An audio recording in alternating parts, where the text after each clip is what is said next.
Days, tuloy-tuloy na yung paggaling natin.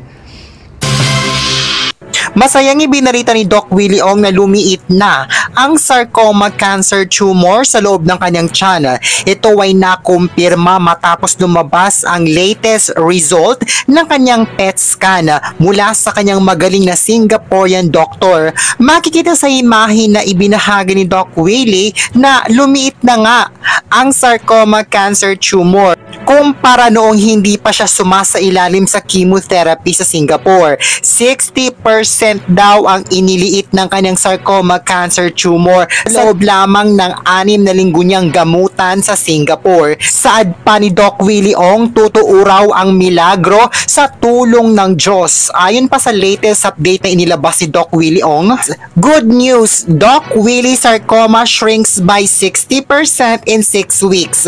Actual PET scan results for comparison. The lighted areas are the active cancer cells which has dramatically reduced.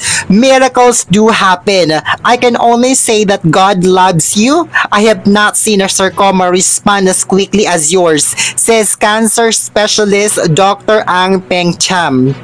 Kwento pa nga ni Doc Willie Ong, naaalala pa raw niya yung panahon na nadiscover niyang meron siyang malaking cancer tumor sa loob ng kanyang tiyan na natukoy pa na sarcoma cancer, isa sa pinakamahirap na cancer na gamutin na sumisira na sa mga organs sa loob ng kanyang tiyan na noong una ay sinabing hindi na raw kayang operahan pa at dahil considered na raw yung terminal illness ay nawala na raw siya ng pag-asa. Ngunit sa tulong daw ng kanyang magaling na Singaporean doctor na si Dr. Ang Peng Cham, sa loob lamang ng 6 weeks ay nagawa nitong paliitin ang kanyang sarcoma cancer tumor na isa raw sa pinakamahirap na gamutin. Isa raw yung milagro para kay Doc Willie Ong at dahil dito ay lubos raw siyang nagpapasalamat sa kanyang magaling na Singaporean doctor na si Dr. Ang Peng Cham. Dagdag pa nga rito ni Doc Willie Ong, bukod sa kanyang sakit ay nais din daw niyang maisaayos ang bulok na healthcare system ng Pilipinas na malayong malayo kumpara sa napakagandang healthcare system ng Singapore kung saan kasalukuyan siyang nagpapagamot ngayon. Sa kanyang muling pagtakbo raw para maging senator ngayong midterm election, sana raw ay matulungan siya para mabigyan niya ng solusyon ang talamak na korupsyon at pagnanakaw ng mga politiko na isa sa mga dahilan kung bakit bulok pa rin hanggang ngayon ang healthcare system ng Pilipinas.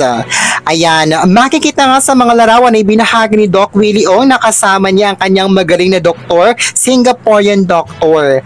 At makikita nga sa imahe ang kanyang latest PET scan result na sobrang laki na nga ng iniliit ng kanyang sarcoma cancer tumor sa loob lamang ng 6 weeks niyang gamutan sa Singapore. Marami naman ang natuwa sa update na ito ni Doc Willie at nagpahayag ng pagsuporta sa pagtakbo ni Doc Willie Ong sa pagkasenador ngayong midterm election.